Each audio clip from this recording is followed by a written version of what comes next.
Dissatisfaction 1835 to 1856. Education in India was in Persian and Sanskrit. In 1835, an Englishman named Macaulay suggested a change.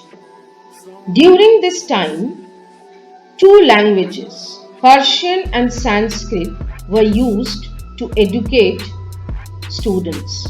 Now Macaulay, he wanted a change. There was a purpose behind that. He said, we should teach the natives through the English language. There was a reason why he said so. We'll soon come to know that. Another officer.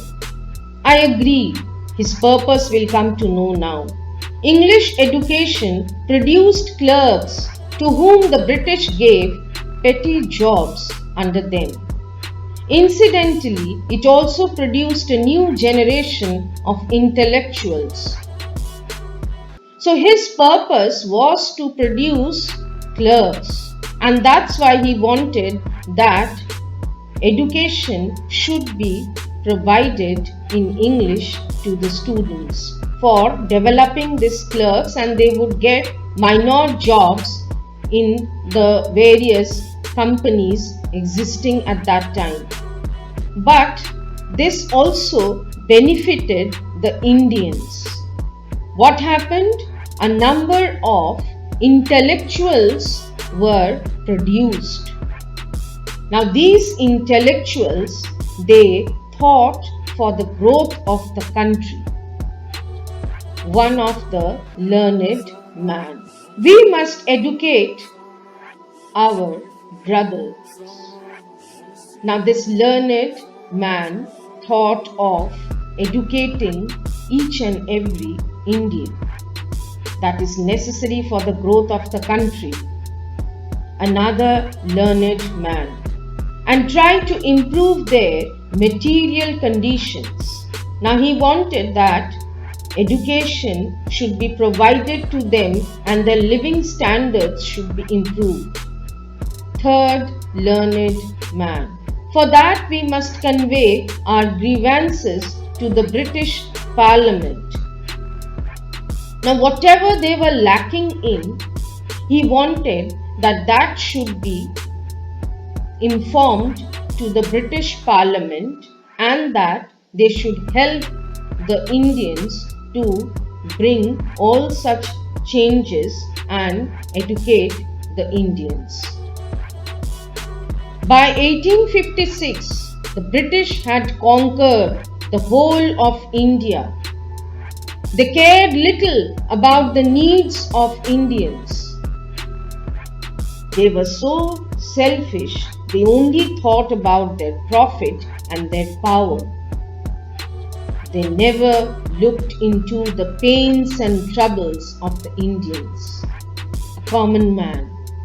Our kings have become puppets and we have lost our old jobs.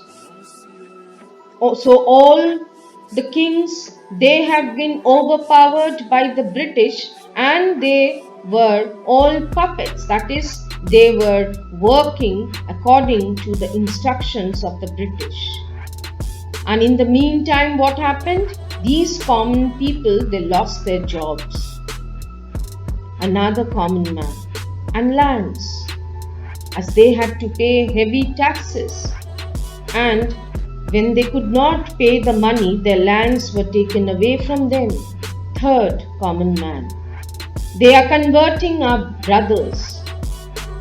So many Indians at that time were converted into Christianity. The next common man. You only talk. Do something to drive them out. So this person tried to say that if you simply complain, it won't work.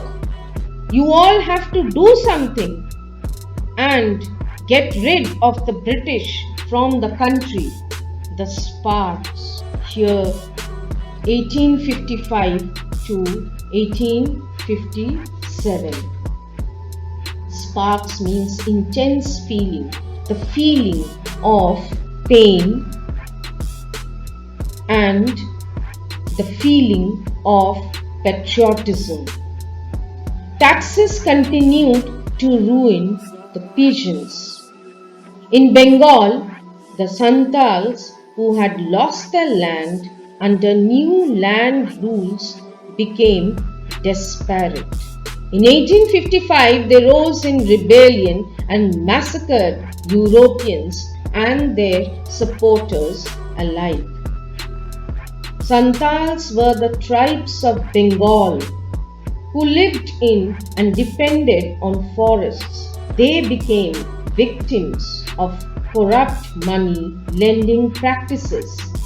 They were lent money at exorbitant rates, and when they could not repay them, their lands were forcibly taken. And also, when they were not able to pay the taxes imposed on them, their lands were taken. They were forced into bonded labor. This sparkled the Santal rebellion, and they were led by Sidhu and Kanhu Murmu, two brothers. Massacred means killed brutally. They fought brutally against the British. Discontent was brewing in the East India Company's army too. Brewing means growing. There was dissatisfaction in the army too. The Indian soldiers who were working for the British army, they were not satisfied. One of the soldiers. The white soldiers gets huge pay, mansions to live in, servants.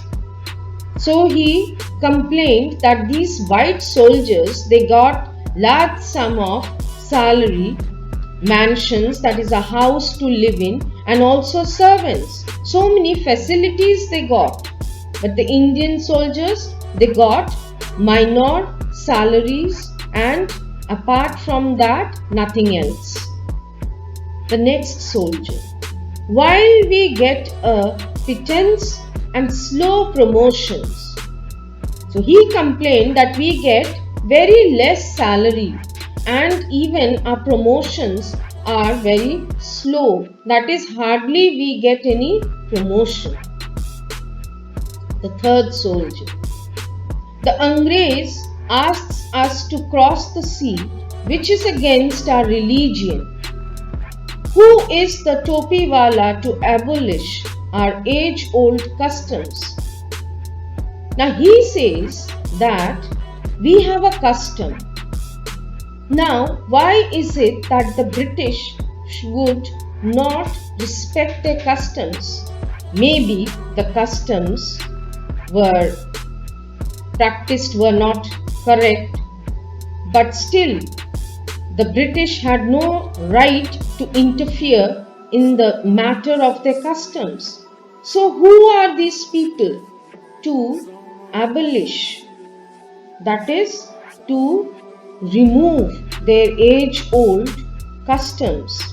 We must drive out the Angrez. This was thought by Mangal Pandey. He was a soldier. Sepoy Mangal Pandey attacked the adjutant. Adjutant here means military officer of his regiment, of his army, and was executed.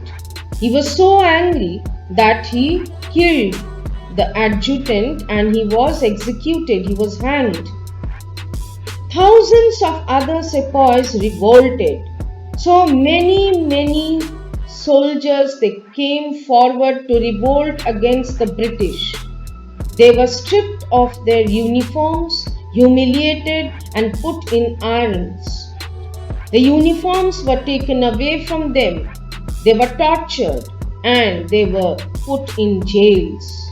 Few English men had cared to understand Indian customs or the people's mind. Most of the Englishmen, they were selfish.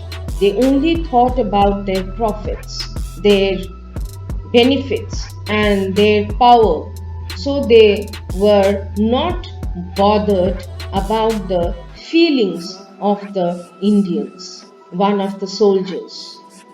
"O proud Brahmin soldiers, do you know that the grease on the bullet you have to bite is made from the fat of cows and pigs?"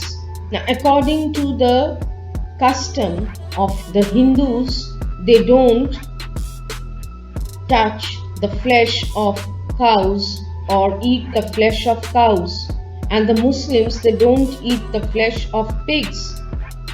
But this British people, they forced these soldiers to have a bite of the fat of cows and pigs, which was against their custom. The second soldier. What? Third soldier.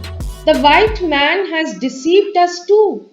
They were actually, most of them, not knowing what the British was doing with them. So he felt that they were cheated by the British. This was gradually how the Indians, they started revolting against the British. Soon, chapatis were sent from village to village to tell the people that the emperor would want their services. Here, most probably, the emperor is Bahadur Shah. He wanted the service of the villagers to fight against the British. One of the villagers. "Yes, all my village men will be ready." So all the villagers were ready to fight against the British. Similarly, lotus flowers circulated among Indian soldiers. This was done to symbolize unity. That is, we all are one. One of the soldiers. "Death to the foreigners." Another soldier repeated, "Death to the foreigner." So they all united to fight against the British. The masses gave all help and shelter to the patriots.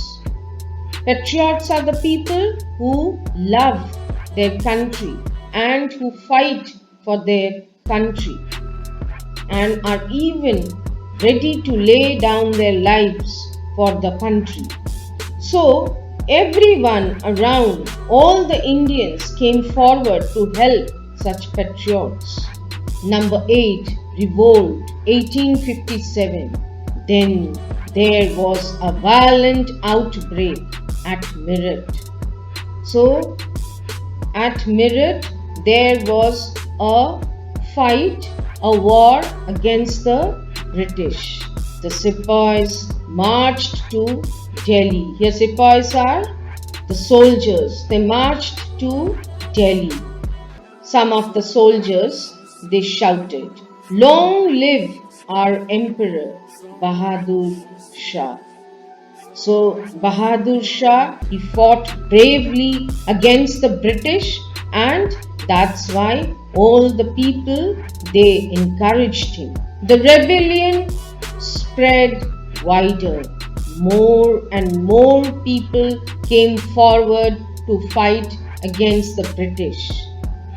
Many landlords had lost their lands because of the British policies, and they were sore means painful, in trouble. So now the landlords also were against the British.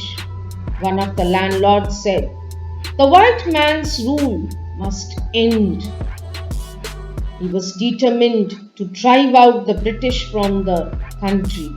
Another landlord said, "Yes, we will help you." So all the landlords were together and they decided to drive out the British from the country. The fight for freedom, 1857. Number 9. Many former rulers like Begum Hazrat Mahal of Lucknow were bitter. Begum Hazrat Mahal, also known as Begum of Awadh, was the second wife of Nawab Wazid Ali Shah.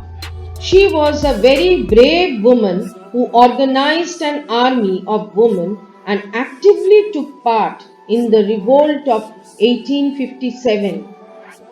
She said, "The white man has taken away my kingdom." So she knew that these British would leave them nowhere. So she decided to fight against them. They joined the upsurge against the foreigners.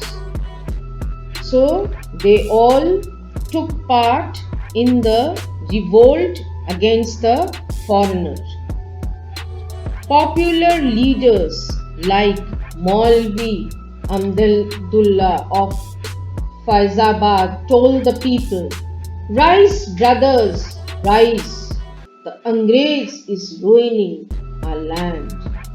So even Maulvi wanted the British to be driven out of the country, and he instructed so to his people. Maulvi Ahmedullah was known as the lighthouse of rebellion in Awadh region. British officers discussed about his courage, valor, personal and organizational capabilities. The people rose everywhere in Bareilly, Kanpur and Allahabad. So gradually, people from all parts of the country, they were all rising to revolt against the British. Azimullah Khan told Tatia Tope. Who is Azimullah Khan? He was initially appointed secretary and later prime minister to Nana Sahib. He was also known as the Kranti Doot.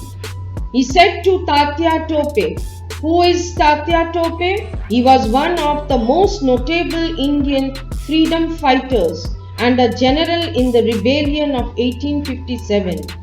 Even with no formal military training, he was one of the effective fighters. So what did Azimullah say? We should have Peshwa Nana Sahib as our leader in this war of independence. Who is Nana Sahib? He was the Peshwa of the Maratha Empire in India. The patriots pounced upon the British and fought, pitched battles all over North India. So all the patriots, they came forward to fight seriously and severely against the British. 80-year-old Kunwar Singh of Bihar received a bullet in his wrist. Who is this Kunwar Singh? Babu Veer Kunwar Singh belonged to a Maharaja Zamindar family of the Ujjainiya clan of the Parmar Rajputs of Bihar. He was the chief organizer of the fight against the British in Bihar. So when he received a bullet in his wrist, he had to give away his life. And at the time of his death, what did he say? Mother Ganga, this is my last offering to you. That is, I'm giving you my life, my last offering to you. That's all. Thank you. Have a nice day.